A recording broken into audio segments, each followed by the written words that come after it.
Bismillah. Bismillahirrahmanirrahim. Assalamualaikum warahmatullahi ta'ala wabarakatuh. Alhamdulillah. Alhamdulillahirabbil alamin. Wassalatu wassalam ala sayyidil mursalin wa ala alihi wa sahbihi wa man tabi'ahum bi ihsanin ila yaumiddin. Nawaitu ta'luma wa ta'lim wa naf'a wal intifa' wal ifadah wal istifadah wal hatha ala tamasuki bi kitabillahi ta'ala wa sunnati rasulihi wa du'a ilal huda wa dalalata alal khairi wa ibtigha'a mardatihi wa qurbihi wa thawabihi subhanahu wa ta'ala. Allahumma faqihna fid din wa alimna ta'wil. Rabbi shrah li sadri wa yassir li amri wahlul 'uqdatam min lisani yafqahu qawli waj'al li waziran min ahli. Bismillahirrahmanirrahim. Alhamdulillah. Alhamdulillah, bagaimana kabar, sehat semua? Sudah sarapan? Sarapan apa? Nasi kuning. Kita teruskan lagi kajian kita di dalam apa namanya? Di dalam kitab Sugro-Sugro ini, kita sampai di dalam bab apa namanya? Kita sampai di dalam, masih di dalam sifat salbiyah, yaitu apa? Al-qiyam bin nafas. Allahu qaimun bin nafsihi. Al-qiyam bin nafas. Saya rasa ini di antara sifat salbiyah yang paling penting itu adalah al-qiyam bin nafas. Kenapa? Iya. Karena kalau Anda melihat Al-Imam Sanusi sendiri, ketika Imam Sanusi ini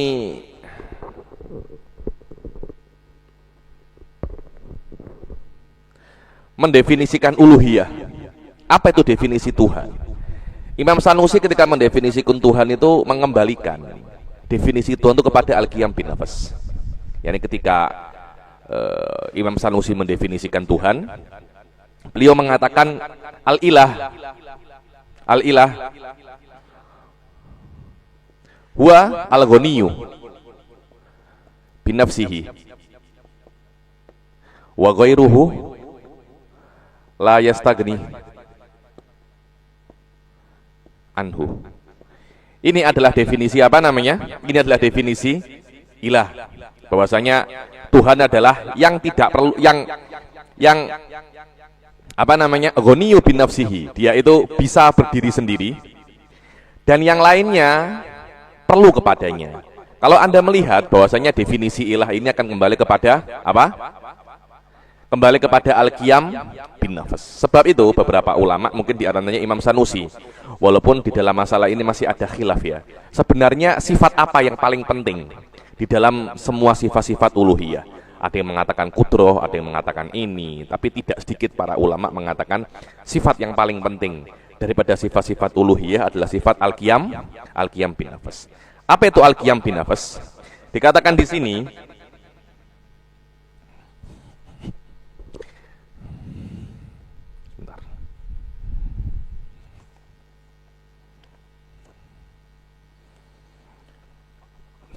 wa yajibu lahu ta'ala an yakuna qaiman bin nafsihi, dan wajib bagi Allah Subhanahu wa taala itu mesti qaiman bin nafsihi, ai dzatan mausufan bis sifat ghaniyan anil mahali wal fa'il.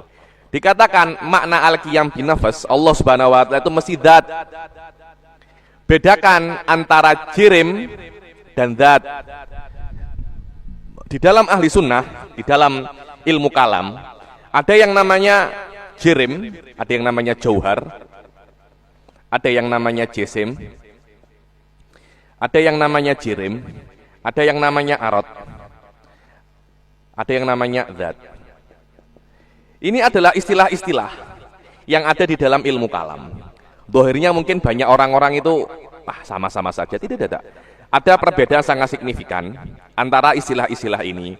Kapan istilah ini boleh dipakai, kapan istilah tidak boleh untuk dipakai. Yang pertama adalah jauhar dulu. Apa itu jauhar? Jauhar adalah bagian terkecil daripada sebuah benda. Jadi contohnya ini, apa ini? Pena atau spidol. Spidol ini bisa nggak dibelah menjadi dua? Bisa apa tidak? Bisa kan, saya belah menjadi dua. Setengah sini, setengah sana. Oke.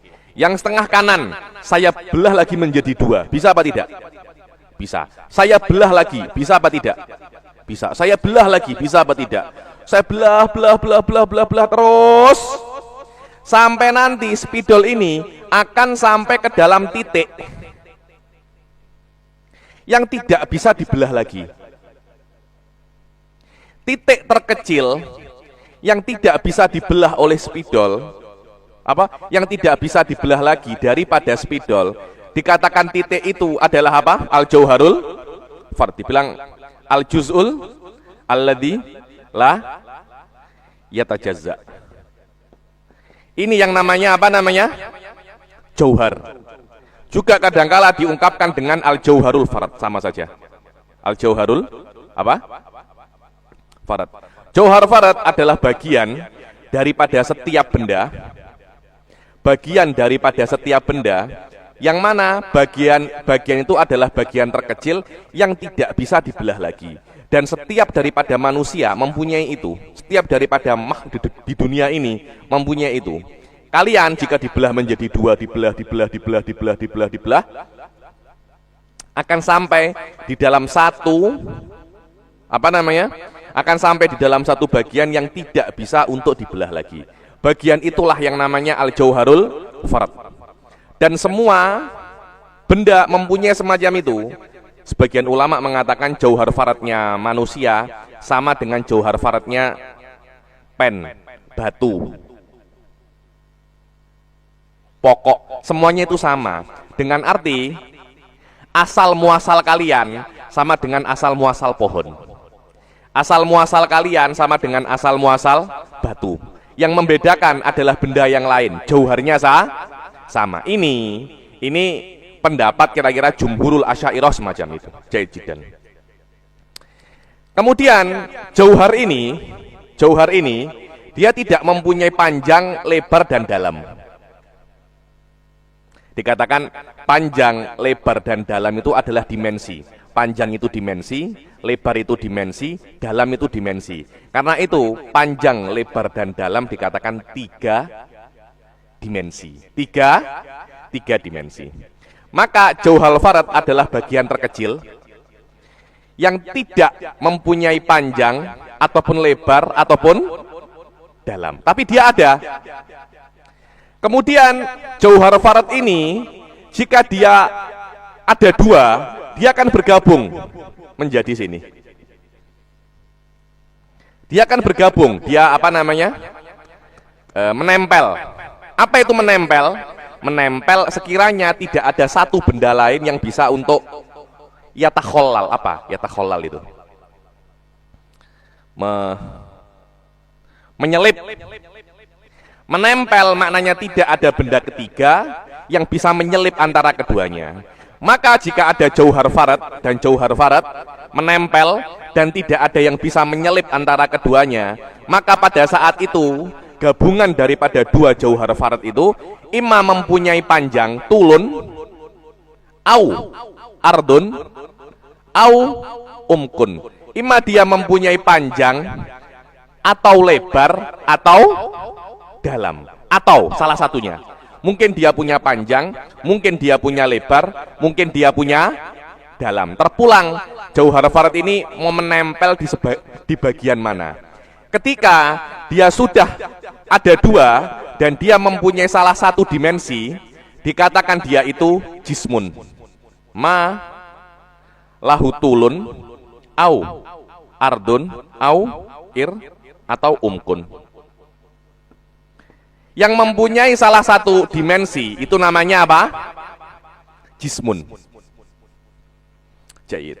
Ada lagi yang namanya jirmun. Apa itu jirmun? Jirmun yang mempunyai tiga dimensi. Yang mempunyai apa? Tiga dimensi. Yang mempunyai tiga dimensi, panjang, lebar, dan dalam, itu namanya jirmun. Jismun yang mempunyai satu dimensi. Jirmun yang mempunyai apa?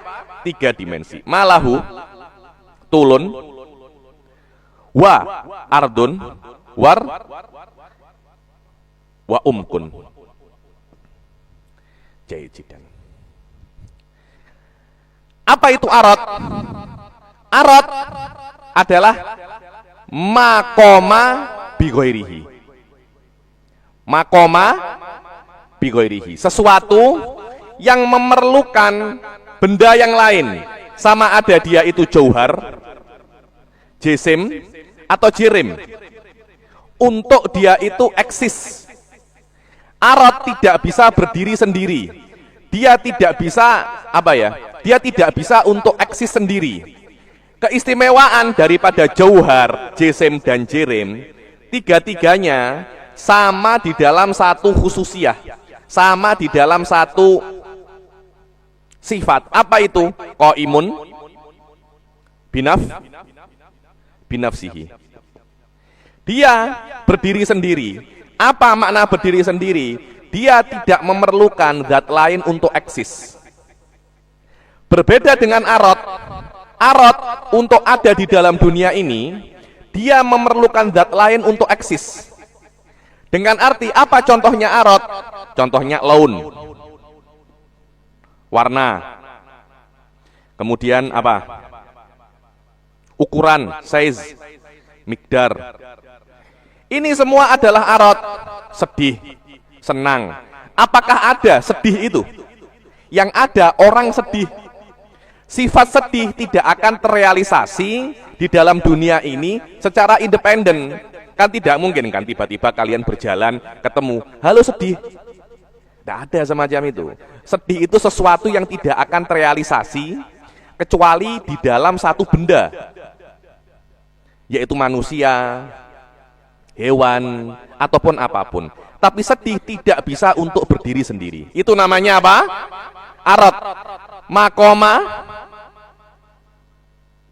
bighairihi. Jayid. Zat, suf ini qaimun binafsihi, jauhar, jisim, jirim, selama dia itu mempunyai panjang atau lebar atau dalam, jirim mempunyai panjang, lebar dan dalam, dua ini dikatakan memerlukan makan, memerlukan tempat, memerlukan space. Apa itu space? Space adalah sesuatu yang bisa untuk menampung panjang, sesuatu yang panjang, lebar dan dalam. Itu yang namanya apa? Space, tempat. Ini benda ini ada panjang, lebar dan dalam. Ketika dia mengambil tempat, tempatnya ini tidak bisa untuk ditempati benda lain. Sampai dia itu minggir baru bisa di sini. Selama ini di sini tidak akan bisa. Kenapa? Karena ini mengambil tempat. Ini mengambil tempat. Adapun jauhar, dia dikatakan juga mengambil tempat, tapi karena jauhar benda yang ada, tapi tidak mempunyai panjang, lebar dan dalam, tidak dikatakan itu adalah tempat, tapi dikatakan itu adalah hayyiz. Namanya apa? Hayyiz. Sebenarnya sama-sama saja, cuma hayyiz ruang kosong yang tidak ada panjang, lebar dan dalam. Makan yang ada panjang, lebar dan dalam. Maka jauhar, jisim dan jirim semuanya sepakat bahwasanya tidak perlu benda yang lain untuk eksis. Dan yang kedua, tiga-tiganya perlu tempat. Tiga-tiganya perlu tempat. Lah, zat ini apa ya Habib? Zat ini dikatakan makoma binafsihi, yang berdiri sendiri, tidak ada hubungannya dengan tempat. Karena itu kita mengatakan zat Allah, Allah itu adalah zatun.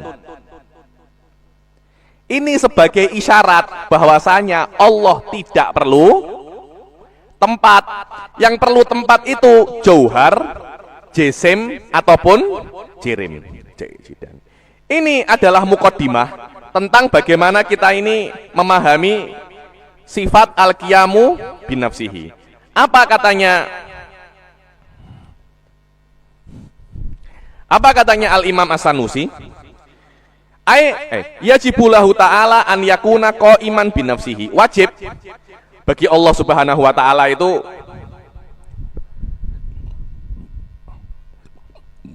qaiman binafsihi. Dia bisa untuk qaim binafsihi dengan arti ada di dalam dunia ini tanpa perlu kepada zat lain untuk eksis. Sekejap lagi akan kenapa mengatakan semacam ini. Zatan mausufan. Allah itu zat. Allah itu zatun. Allah bukan jirmun. Allah bukan jauhar. Allah bukan jisim, tapi Allah itu apa? Zatun. Di sini Allah Subhanahu, di sini Al Imam As-Sanusi selama mengungkapkan bahwasanya Allah adalah zat, secara otomatis Imam Sanusi menafikan bahwasanya Allah Subhanahu wa taala itu perlu tempat. Allah tidak perlu tempat. Karena itu kita ungkapkan bahwasanya Allah itu zat. Dan Allah itu bukan hanya zat, tapi Allah itu zat mausufan hala kaunihi, atau sifatnya itu mempunyai banyak sekali sifat. Mausufan bisifat, zat yang mempunyai banyak sifat. Jadi ketika Anda itu mengatakan yang menciptakan ini Allah, bukan yang menciptakan itu hanya zatnya saja, tidak. Yang menciptakan adalah Allah, bukan hanya sifatnya saja. Allah adalah nama untuk zat yang mempunyai sifat-sifat kesempurnaan. Karena itu Allah adalah zatan mausufan bisifat. Allah itu adalah zat. Allah adalah zat yang mempunyai banyak sifat. Allah bukan hanya zat saja, Allah bukan hanya sifat saja.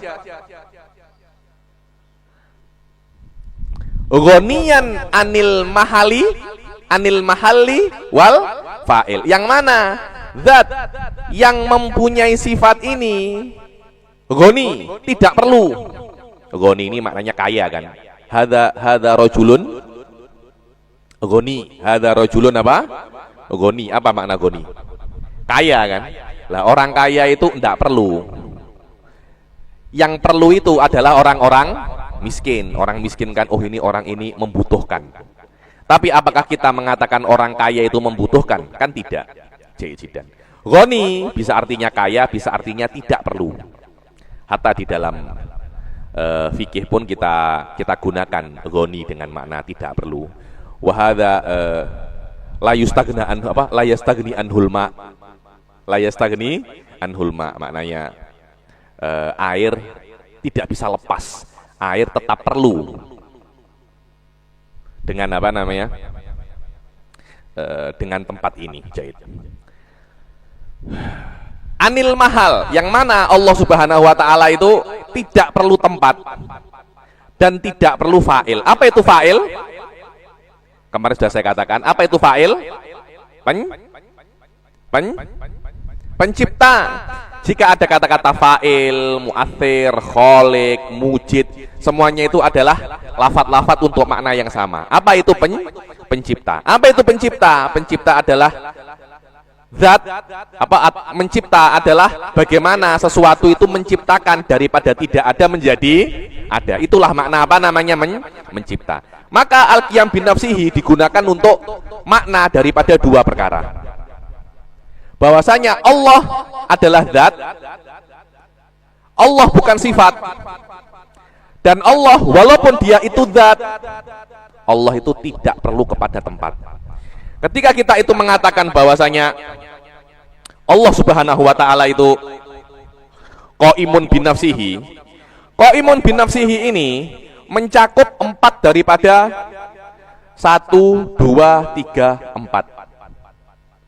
Ketika Anda itu mengatakan Allah itu qaimun binafsihi, ada kemungkinan Allah itu jauhar.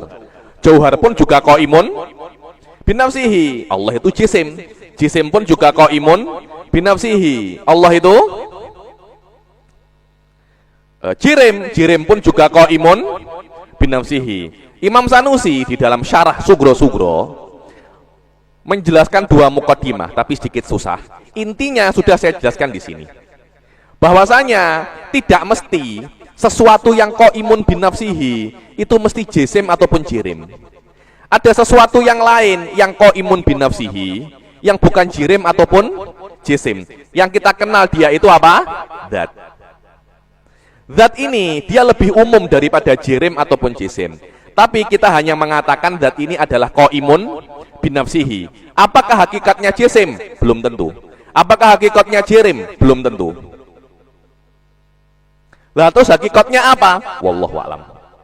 Kita meyakini di dalam dunia ini ada sesuatu yang bukan sifat, dia independen, tapi bukan jirim. Itu yang kita sembah. Allah Subhanahu wa ta'ala. Kata-kata zat bisa digunakan untuk jirim, bisa digunakan untuk selain jirim. Karena itu di dalam bahasa Arab zatuka anta. Zatuka, hakikatuka, mahiyatuka, kunhuka, maknanya sama. Allah yutlaku alaihi zat, boleh. Karena ada beberapa nusus, saya rasa ada syairnya para sahabat, yang mana syair ini mengatakan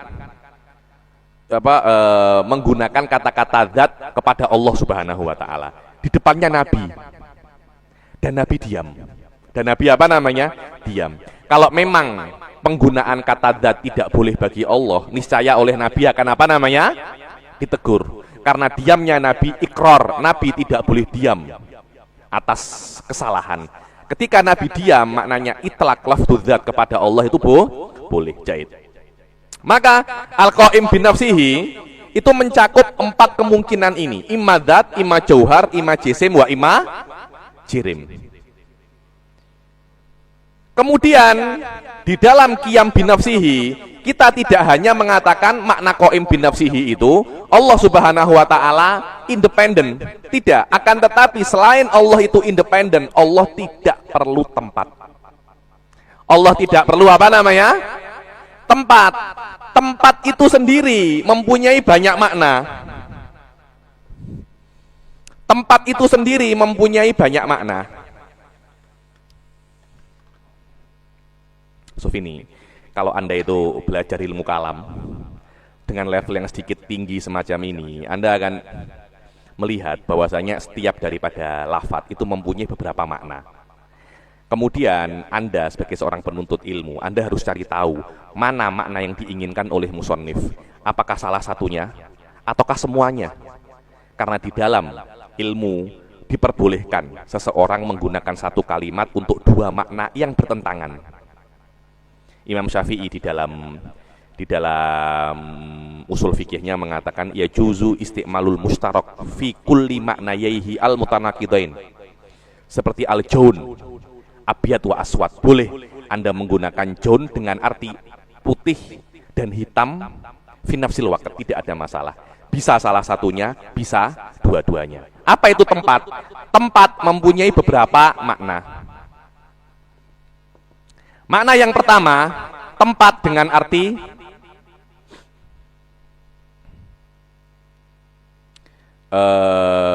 jismun atau jirmun,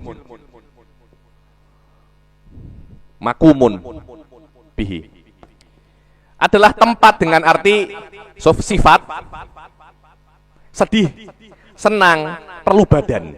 Aywa, katakan badan atau fisik, itu namanya tempat. Allah itu zat, Allah bukan sifat. Karena itu Allah tidak perlu tempat.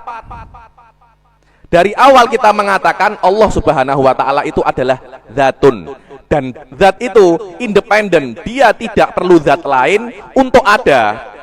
Ini zat, dia tidak perlu zat lain untuk dia itu nampak. Berbeda dengan putih, berbeda dengan merah.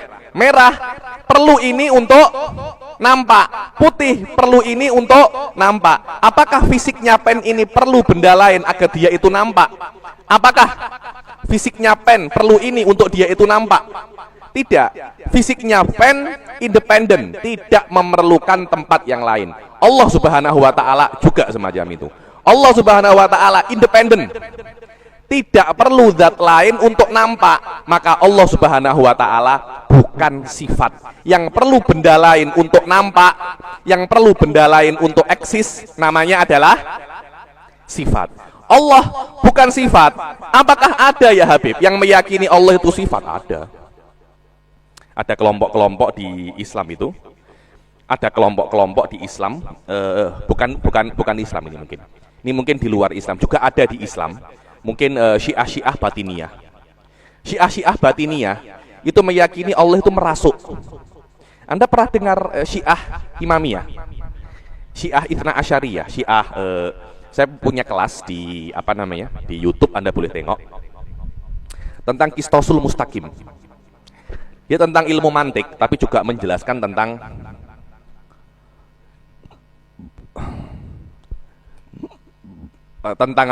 Syiah Imamiyah. Yang mana Syiah Imamiyah itu atau Syiah Qoromitoh, Syiah Batiniyah itu meyakini bahwasanya imam-imam mereka itu tidak pernah salah, selalu benar, dan imam-imam mereka itu mengetahui segala hal. Jadi kalau Anda menggibahi imamnya Syiah itu tahu Anda sedang menggibahi dia. Loh, betul itu. Mereka meyakini semacam itu. Dikatakan ini Syiah Ismaili. Kenapa kok sampai orang-orang Syiah itu meyakini semacam itu? Iya, karena mereka meyakini Allah merasuk kepada mereka. Mereka itu kerasukan Allah. Allah merasuk kepada mereka. Kita ahli sunnah mengatakan bahwasanya Allah tidak bisa merasuk kepada siapapun, karena Allah itu zat. Yang bisa merasuk itu hanyalah sifat. Selama Allah itu bukan sifat, Allah tidak akan bisa untuk merasuk. Syiah meyakini bahwasanya Allah itu adalah, beberapa kelompok Syiah ya, meyakini bahwasanya Allah itu adalah sifat. Selama Allah itu sifat, dia itu bisa merasuk. Dan Allah akan merasuk kepada salah satu makhluknya. Dan siapa makhluk yang akan dirasuki oleh Allah? Makhluk yang paling mulia. Siapa yang paling mulia? Para ahlul bait. Lihat. Siapa yang paling mulia? Para ahlul bait. Karena itu mereka mengatakan imam itu mesti ahlul bait, karena ahlul bait adalah wadah yang paling sempurna untuk dirasuki oleh Allah Subhanahu wa taala. Dari awal ahli sunnah lah hadza kalam tafih wa hadza kalam batil. Kita dari awal meyakini Allah itu zat, Allah berdiri sendiri, dan Allah Subhanahu wa taala tidak bisa untuk merasuk kepada apapun. Itulah yang namanya hulul. Itulah akidah namanya apa? Hulul. Hulul. Beberapa kelompok Nasrani itu juga semacam itu. Allah merasuk ke Nabi Isa lah, Allah merasuk kemana lah, dan macam-macam. Oh iya, cerita Imam Rozi dengan salah satu Pedri, salah satu pendeta daripada Nasrani. Suatu saat ini juga ada hubungannya dengan masalah hulul, yang mana Nasrani, sebagian daripada kelompok Nasrani loh ya, tidak semuanya, itu meyakini bahwasanya Allah itu merasuk kepada Nabi Isa alaihissalam. Imam Rozi berjumpa dengan salah satu pendeta Nasrani, diajak ngobrol, diajak berdiskusi. Sepaham saya, mungkin saya salah ya, sepaham saya agama Nasrani itu lebih mengutamakan perasaan cinta. Karena itu kan ada ajaran mereka itu, kalau ada orang memukul pipi kananmu, beri pipi kirimu. Karena ajarannya itu cinta kasih ini. Jadi jarang ada qawaid akliyah, itu jarang. Dan memang dasar agama Nasrani Trinitas itu diakliyahkan susah, karena dari awal Trinitas itu sudah di dalam qawaid mantikiyah tidak bisa diterima. Sebab itu mereka menggunakan alternatif lain daripada alternatif lain daripada akal, menggunakan dzauq. Imam Rozi berjumpa dengan satu Pedri ini, berdiskusi. Oke, Pedri, kenapa kamu itu menyembah Nabi Isa? Oh iya, karena Nabi Isa Karena Nabi Isa nampak daripadanya tanda-tanda yang menunjukkan Tuhan. Apa itu?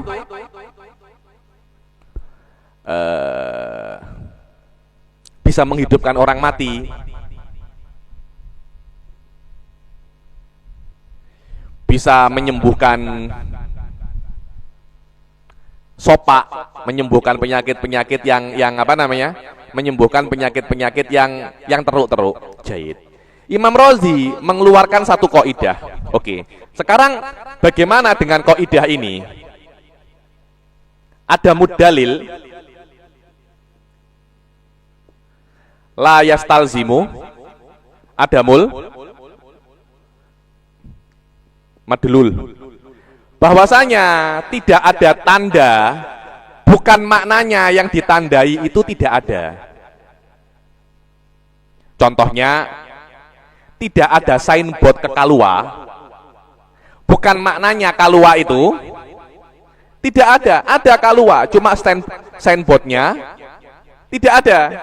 Ada mudalil la yastalzimu adamul madlul. Imam Razi mengatakan, ya Allah, saya melihat Pedri ini susah sekali untuk faham qawaid akliyah. Akhirnya oleh Imam Razi difahamkan qawaid akliyah ini. Dari mulai kanan, kiri, depan, belakang, sampai dia paham. Oh ya, sekarang saya paham. Bagaimana Pedri, Anda setuju nggak dengan kaidah ini? Oh, saya setuju. Jayid. Tadi kan Anda mengatakan bahwasanya Nabi Isa Tuhan, karena Allah merasuk kepada Nabi Isa. Anda tahu dari mana Allah itu merasuk kepada Nabi Isa? Karena Nabi Isa bisa mengeluarkan perkara-perkara yang luar biasa, menunjukkan bahwasanya ada merasuk Allah di situ. Mumtaz. Itu tandanya kan. Sekarang saya bertanya kepada Anda, kenapa kok Anda tidak menyembah kambing? Kenapa Anda tidak menyembah sapi? Loh, enggak bisa. Sapi tidak ada tanda ketuhanan. Loh, tadi kan Anda setuju kan? Ada mudalil. La yastalzimu adamul madlul. Tidak adanya dalil, tidak mesti tidak adanya madlul. Dengan arti tidak ada dalil ketuhanan pada kambing. Tidak mesti kambing itu bukan Tuhan. Mungkin kambing itu Tuhan, tapi tidak ada dalilnya. Seperti Kalua ada, tapi tidak ada signboardnya. Bagaimana cara Anda membatalkan ini? Tidak bisa. Lah haula, gimana ya? Waduh, jangan. Nanti kamu malah jadi muslim lagi. Kamu malah jadi muslim. Inilah istilahnya dalil-dalil yang digunakan oleh ulama ahli sunnah untuk membatalkan apa yang dikatakan oleh banyak kelompok. Bahwasanya apa yang Anda katakan Allah Subhanahu wa Ta'ala itu merasuk, itu sesuatu yang diterima oleh akal, itu tidak bisa. Imam Sanusi mengatakan, li'annahu id laukana fi mahallin lakana sifatan. Kalau Allah Subhanahu wa Ta'ala itu di tempat, kalau Allah Subhanahu wa Ta'ala itu memerlukan tempat, niscaya Allah Subhanahu wa Ta'ala itu adalah sifat. Karena yang memerlukan tempat itu adalah apa? Sifat. Lihat di sini. Makna tempat yang pertama adalah jisim atau fisik untuk nampaknya sesuatu. Arad memerlukan fisik untuk dia itu nampak. Tanpa adanya fisik ini, arad tidak akan bisa nampak. Kalau Allah memerlukan fisik lain untuk nampak, maknanya Allah itu arad atau sifat. Arad atau sifat. Wadih kan? Arad atau sifat. Dan Allah Subhanahu wa Ta'ala bukan arad atau sifat. Orang akan tanya, kenapa ya Habib? Kenapa kok tidak boleh Allah Subhanahu wa Ta'ala itu arad atau sifat? Imam Sanusi mengatakan tidak boleh. Jayid. Kalau Allah Subhanahu wa Ta'ala itu arad atau sifat, akan yalzam minhum muhal.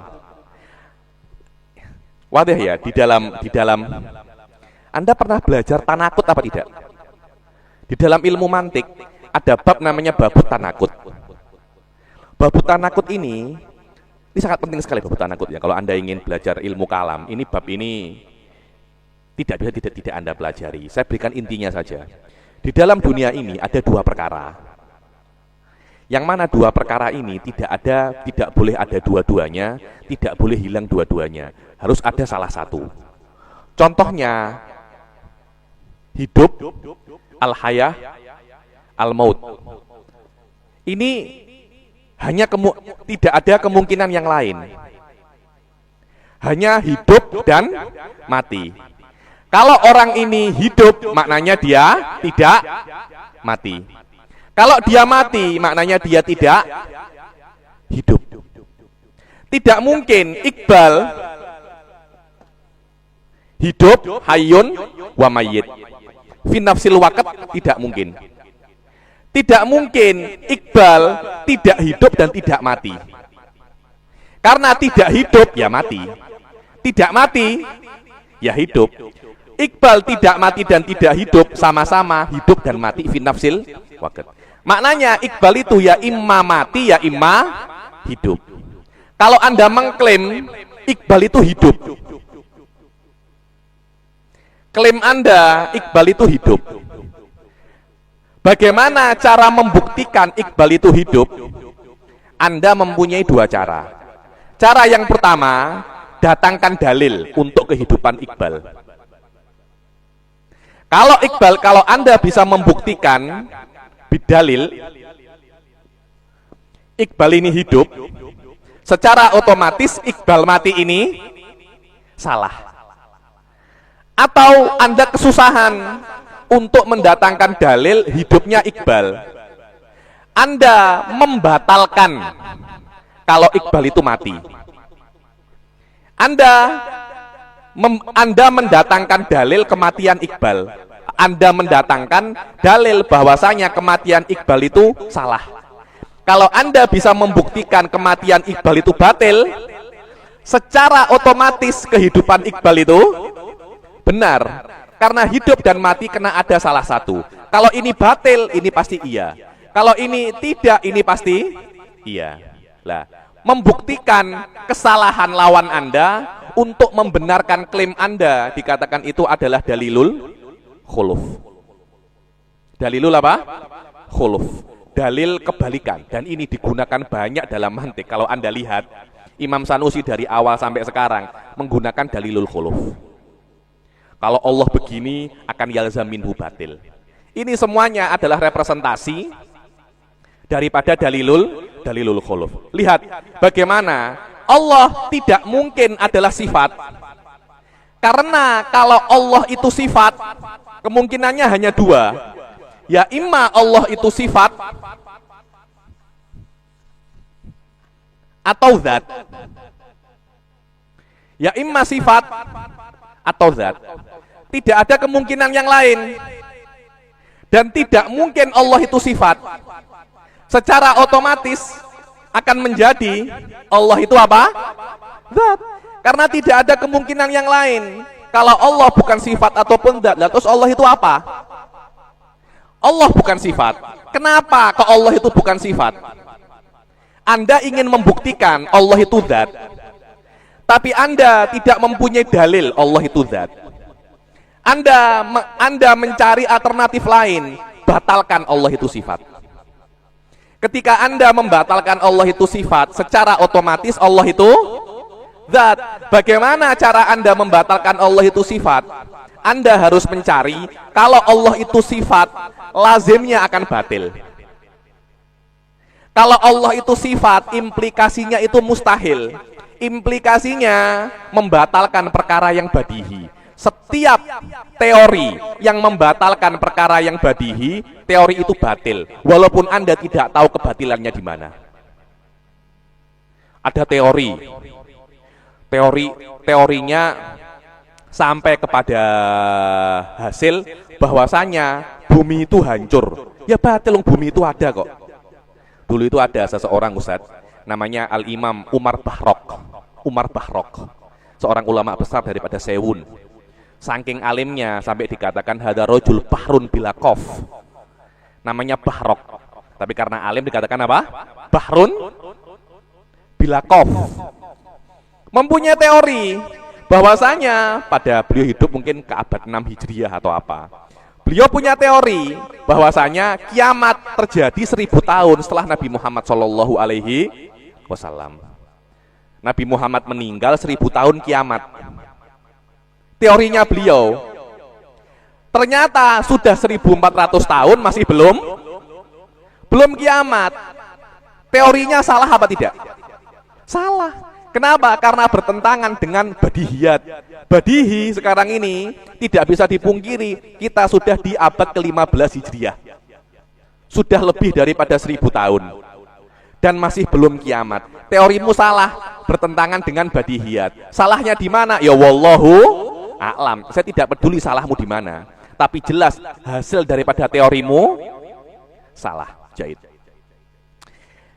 Bagaimana? Kenapa kok Allah itu sifat itu batil? Iya, Allah itu sifat batil karena kalau Allah itu sifat, maka Allah tidak akan bisa untuk mempunyai sifat-sifat ma'ani.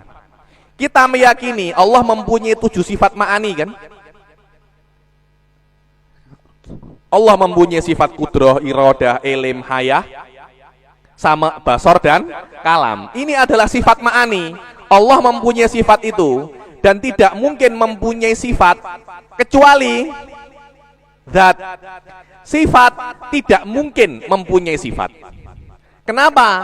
Kalau sifat mempunyai sifat akan ada tasalsul. Dikatakan di sini apa?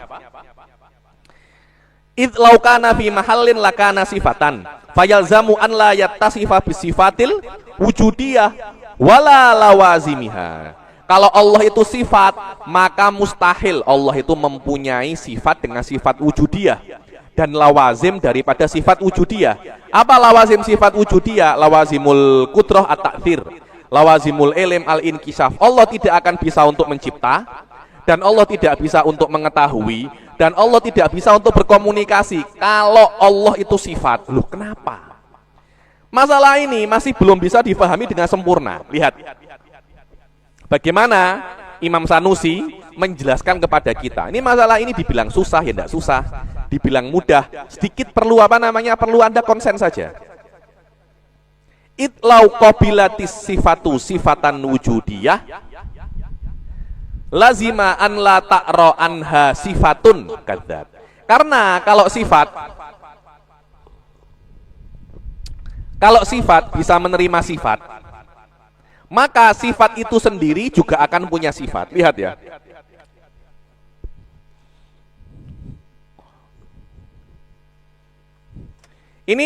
Kita ini fardul masalah. Oke, anggap saja Allah itu adalah sifat. Saya mengklaim Allah itu adalah zat. Kamu mengklaim Allah itu adalah sifat. Oke lah, saya anggap klaim Anda itu benar. Dan sesuatu yang benar pasti konsekuensinya benar. Tidak mungkin sesuatu yang benar konsekuensinya salah. Sesuatu yang konsekuensinya salah pasti dia itu salah. Sesuatu yang benar pasti konsekuensinya benar. Sesuatu yang salah pasti hakikatnya, sesuatu yang mempunyai konsekuensi salah pasti dia itu salah. Ini adalah kaidah mantikiyah basitoh ya. Nih, kalau Anda belajar ilmu mantik dikenal dengan nama sihhatul malzum yastalzimu sihhatal lazim wa kadhibul lazim yastalzimu kadhibal malzum.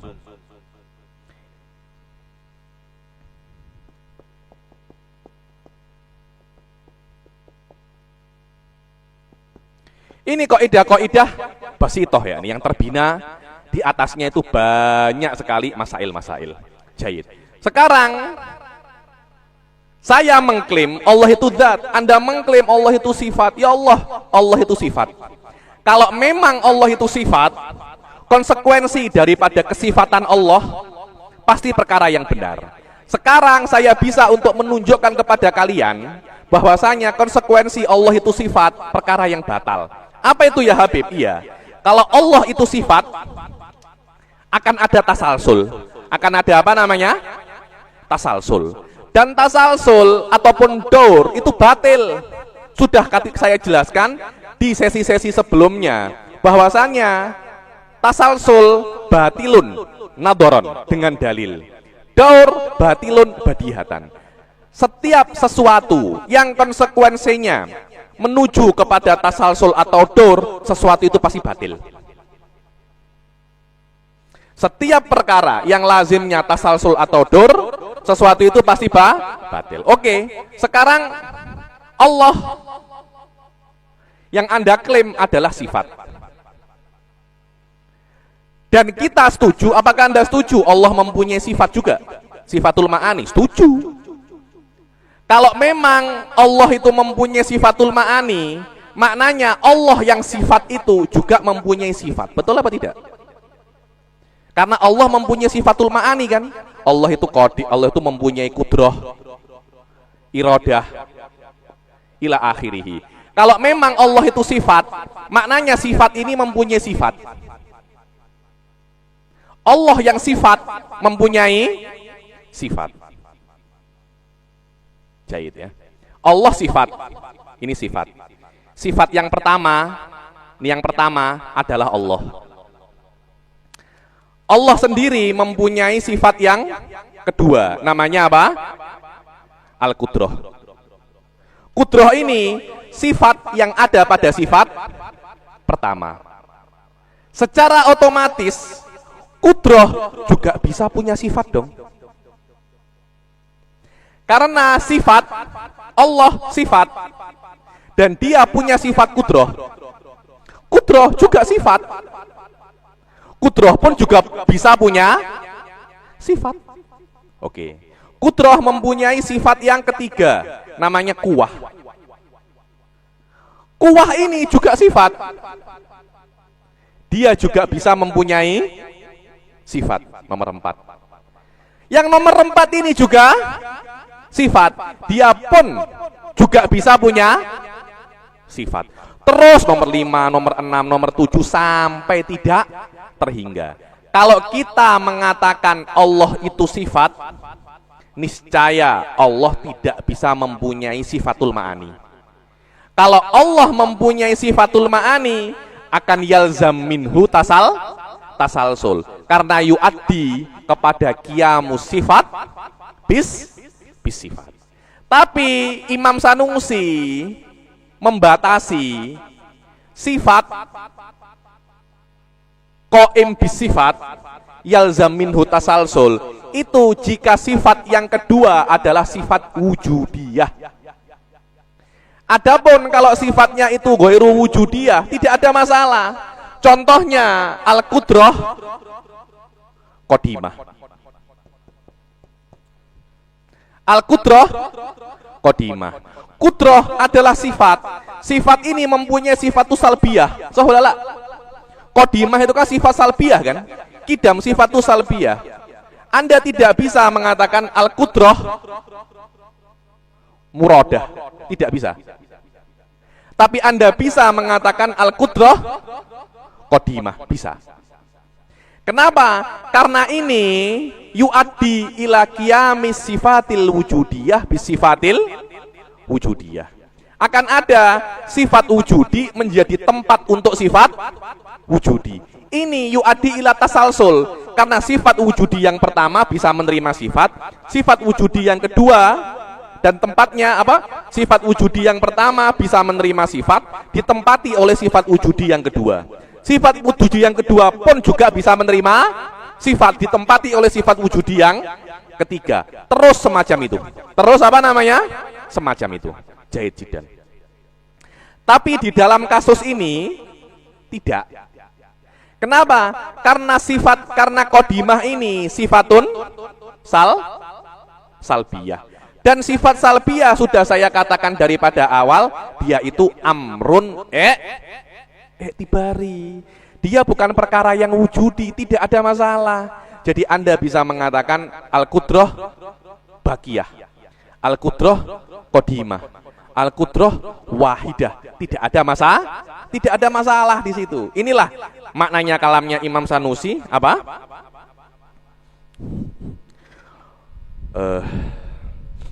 Fayalzamu an la yattasifa bisifatil wujudiyah wala lawazimuha. Id di sini adalah id takliliyah. Id apa namanya? Takliliyah. Dengan artinya karena ini bukan id dzarful madhi, dzarful madhi bukan. Tapi di sini adalah id apa namanya? Takliliyah. Id lau qabilas sifatu sifatan wujudiyah. Karena ketika kalau seumpamanya Allah itu adalah sifat dan Allah mempunyai sifatul wujudiyah, maka Allah yang sifat mempunyai sifatul wujudiyah. Maka pada saat itu kalau sifat wujudiyah menerima sifat wujudiyah yang lain, lazimnya perkara yang batil. Lah ketika Allah itu sifat batil, kemungkinan satu-satunya Allah itu bukan sifat. Apa itu bukan sifat? Zat. Ketika kemungkinan Allah sifat itu batil, Anda eliminasi, kemungkinan yang tersisa daripada hakikat Allah hanya satu. Apa itu? Zat. Inilah yang namanya dalilul khuluf. Dengan arti Anda membatalkan klaim musuh Anda, dengan batalnya klaim musuh Anda, secara otomatis klaim Anda akan benar. Secara otomatis klaim Anda akan benar. Lazima an la ta'ra anha sifatun kadzat. Maka sifat wujudiyah itu sendiri tidak akan kosong daripada sifat seperti zat. Karena seperti kudroh, seperti Allah itu adalah sifat wujudiyah, kudroh pun juga sifat wujudiyah. Seperti Allah bisa menerima kudroh, kudroh pun juga bisa menerima sifat yang lain. Sifat yang lain pun juga bisa menerima sifat yang lain. Wa hakadza yatasalsal ila mala nihaya. Teori ini bertentangan dengan badihiyat karena teori ini yalzam minhu tasalsul al muhal, dan setiap perkara yang yalzam minhu tasalsul al muhal fahuwa muhal. Maka Allah itu sifat adalah perkara yang muhal. Ayo. Wadzalika yastalzimut tasalsul wa dukhulu ma la nihayata lahu fil wujud. Itu akan ada tasalsul dan masuknya sesuatu yang tidak ada batasan di dalam dunia ini. Ini mustahil.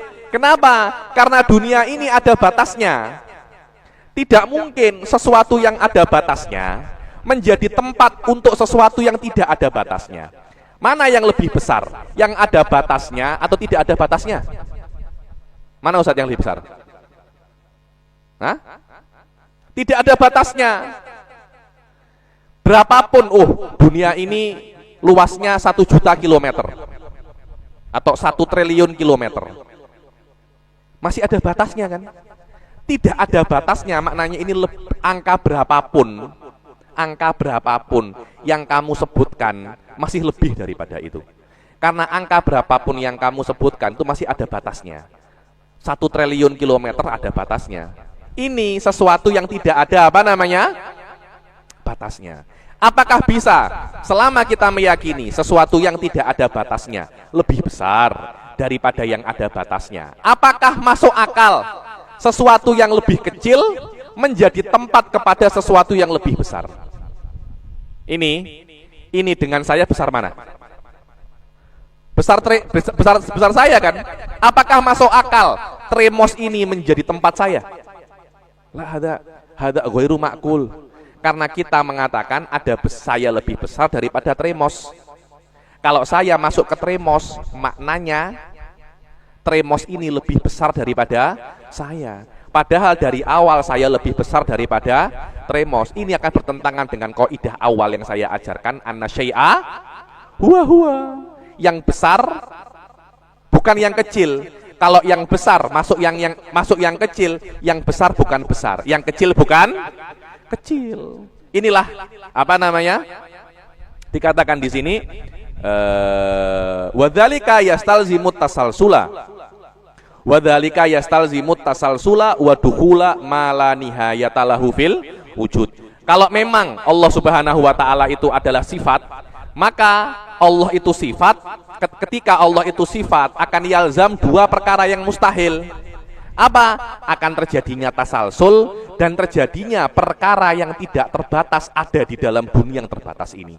Akhirnya menjadikan dunia yang terbatas bisa untuk menampung perkara yang tidak terbatas. Dunia ini menjadi tidak terbatas. Padahal dunia itu terbatas. Akan menjadi anna syai'a laisa huwa huwa. Kemudian ini adalah tempat dengan makna yang pertama. Ada lagi tempat dengan makna yang kedua. Apa tempat dengan makna yang kedua? Tempat dengan makna yang pertama adalah fisik, yang dijadikan yang sifat menjadikannya untuk eksis, dan sifat itu merasuk di situ. Seperti sifat-sifat Anda, sedih, senang, warna kulit Anda, semuanya merasuk di dalam fisik Anda.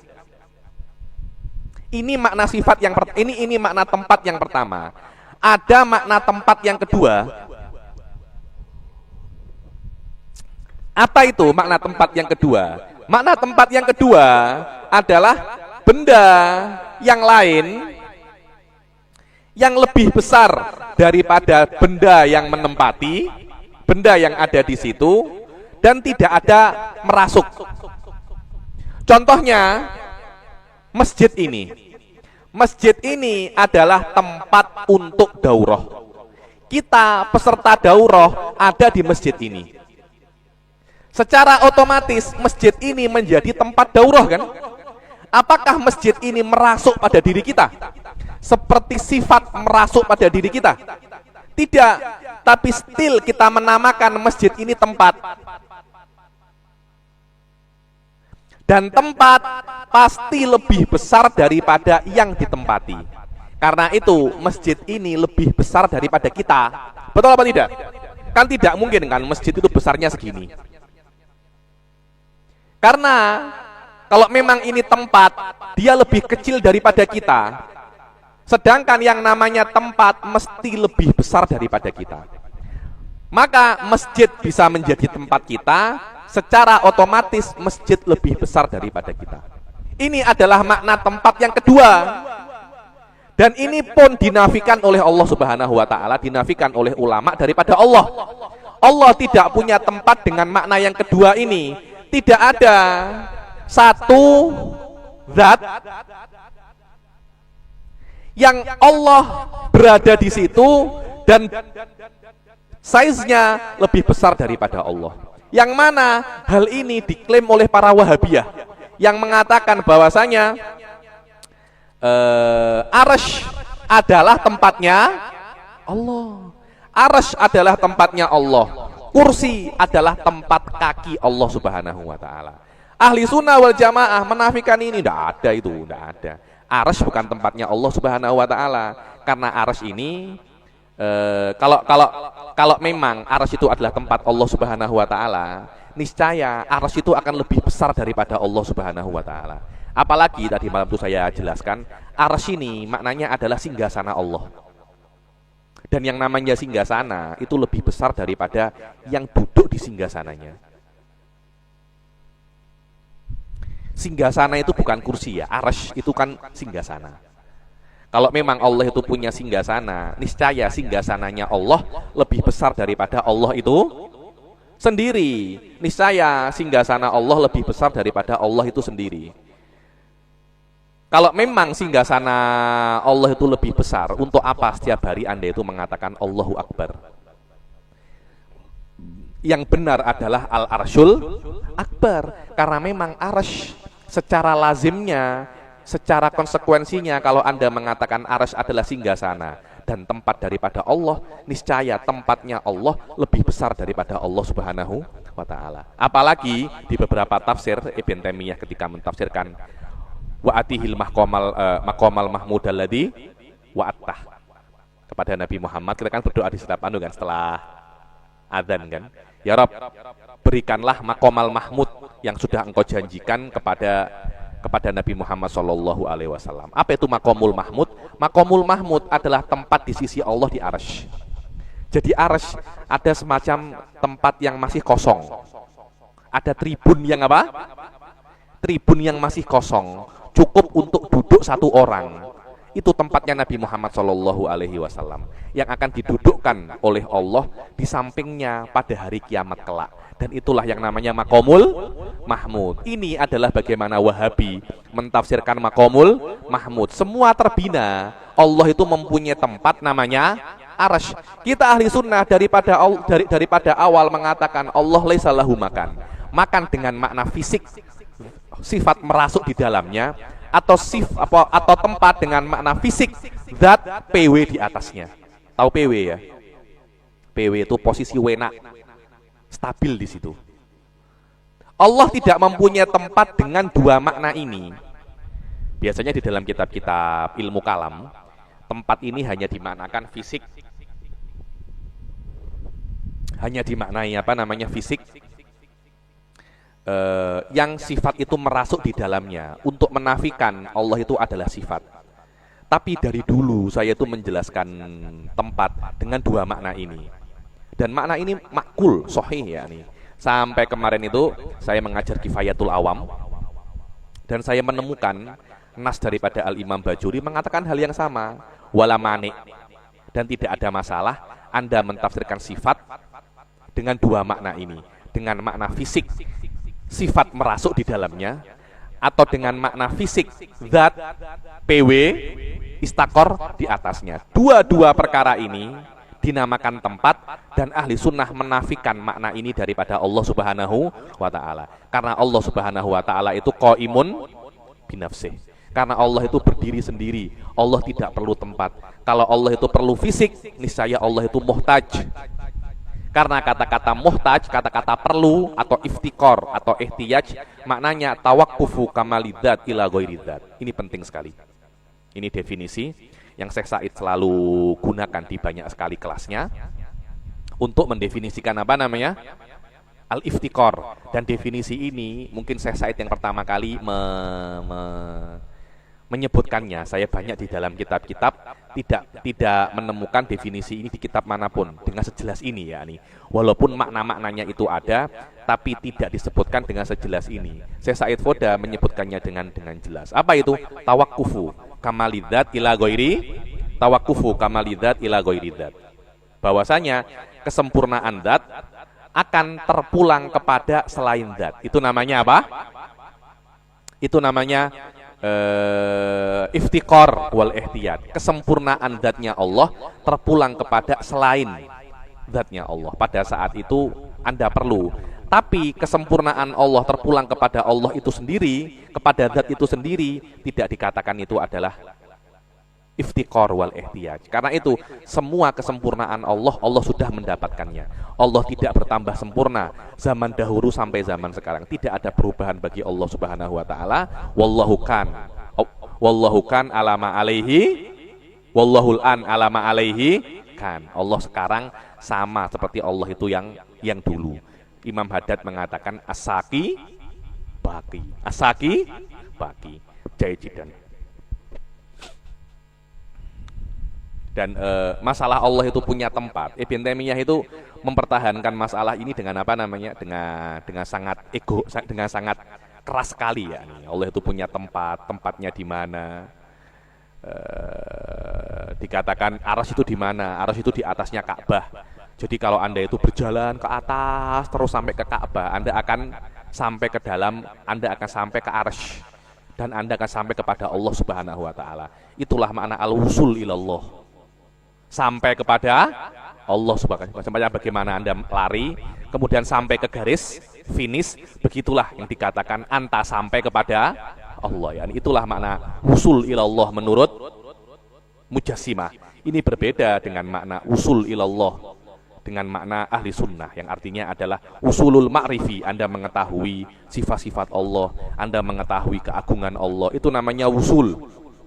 Menurut wahdatil wujud, mana al-wusul ilallah, Anda mengetahui kamu tidak ada dan hanya Allah yang ada. Ketika kamu mengetahui kamu adalah Tuhan, kamu adalah representasi Allah, kamu adalah madhar min madzahirillah, yang ada itu hanya Allah dan kamu itu tidak ada, keberadaan kamu adalah ainu wujudillah, hadza huwal wusul ilallah. Anda tahu kalau Anda itu Allah.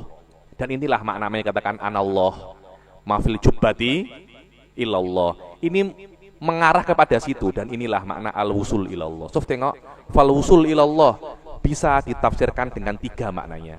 Dengan makna ahli sunnah, dengan makna mujassimah, dengan makna wujudiyah. Karena itu hati-hati.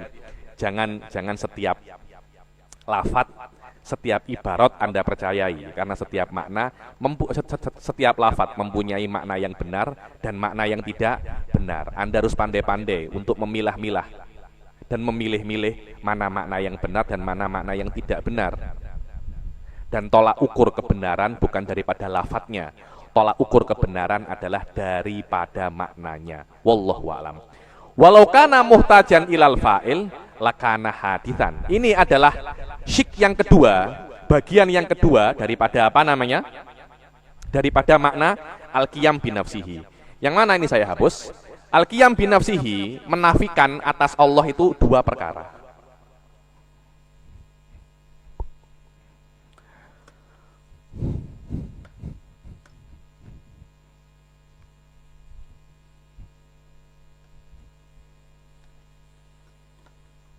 Al-qiyam binafsihi menafikan atas Allah itu 2 perkara. Yang pertama, Allah zat walaisat sifah. Ini yang pertama.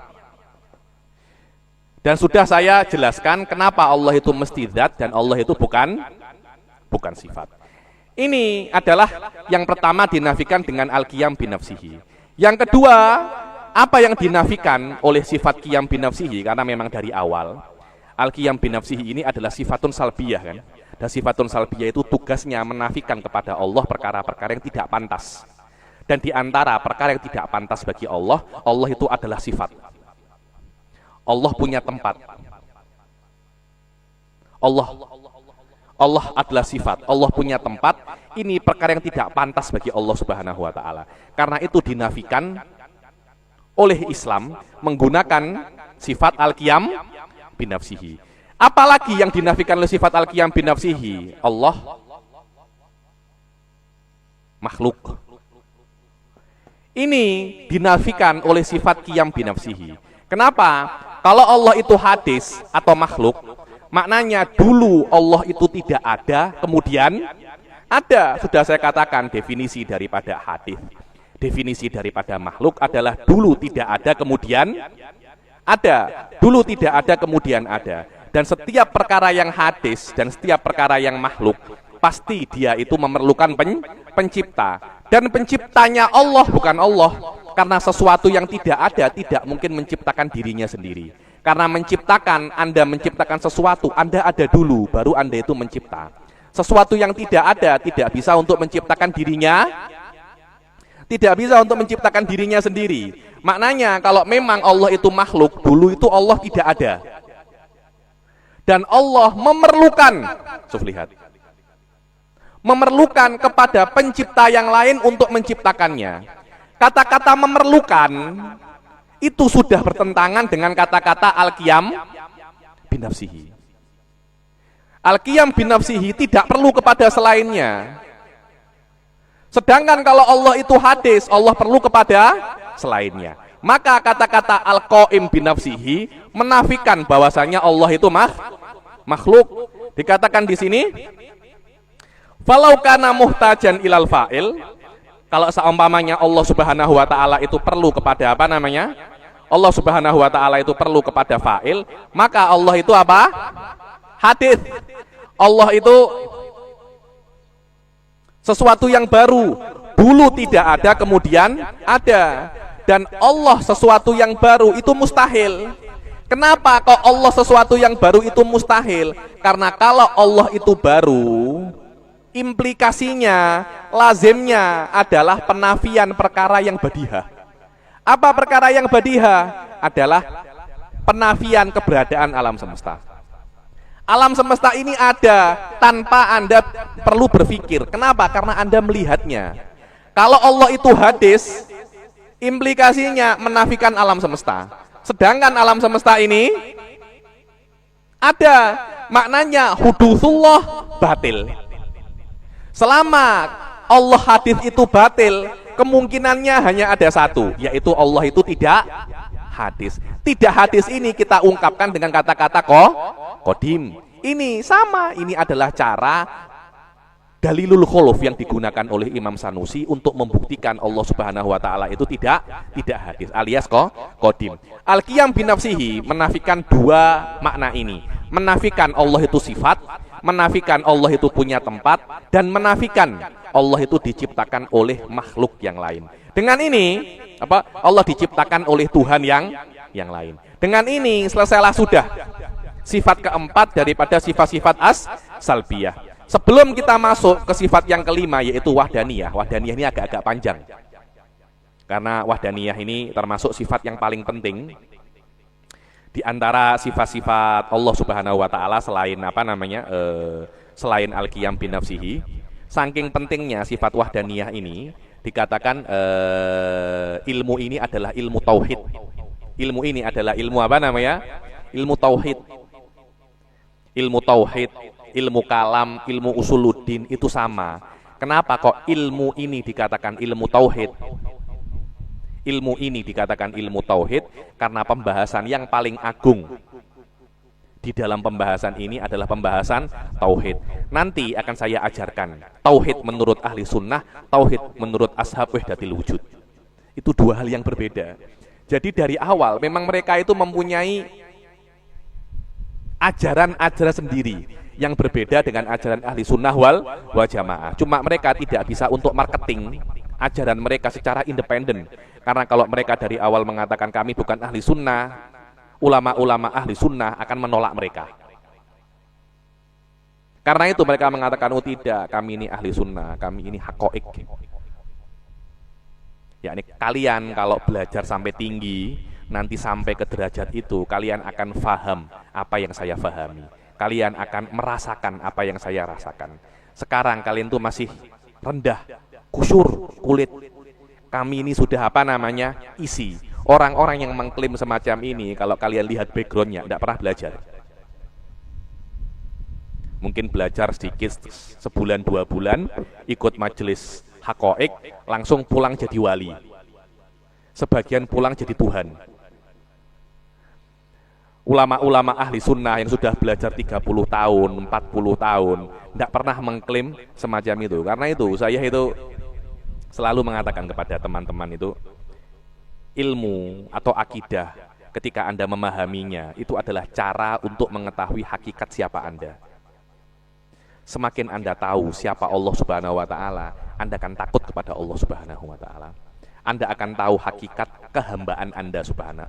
Anda akan tahu hakikat Anda itu hamba. Ketika Anda itu hamba, Anda akan tawadhu karena hakikat daripada hamba sahaya itu hina. Betul apa tidak? Yang mulia itu adalah bos. Yang mulia itu adalah raja. Anda itu hamba. Semakin Anda belajar akidah, Anda akan tahu Anda ini hamba. Semakin Anda tahu Anda ini hamba, Anda tawadhu apa tidak?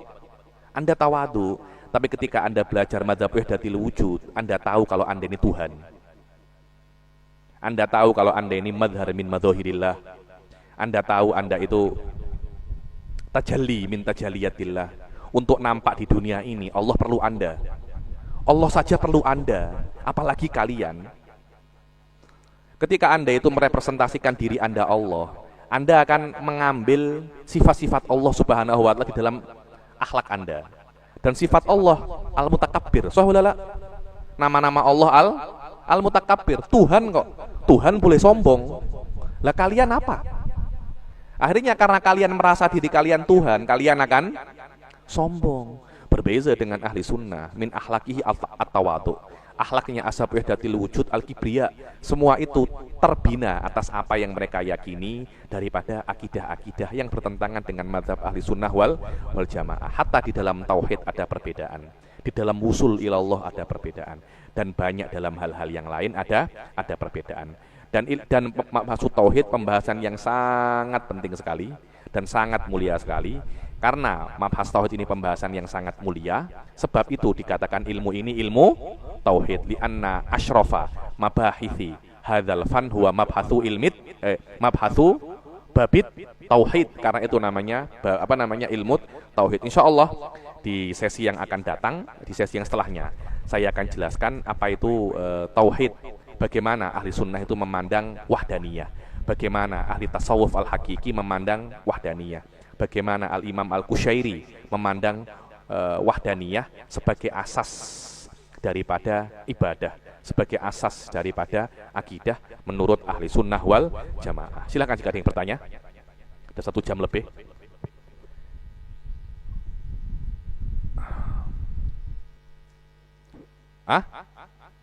Istirahat. Oke. Jahit, pertanyaannya nanti saja di sesi yang kedua awal-awal. Antum tulis dulu. Kita rehat dulu. Sampai pukul berapa, Ustadz? Oke, kita sampai 11.15. Kemudian kita jumpa lagi untuk membahas babul wahdaniyah. Wallahul muwaffiq ila aqwamit thoriq. Wassalamualaikum warahmatullahi taala wabarakatuh.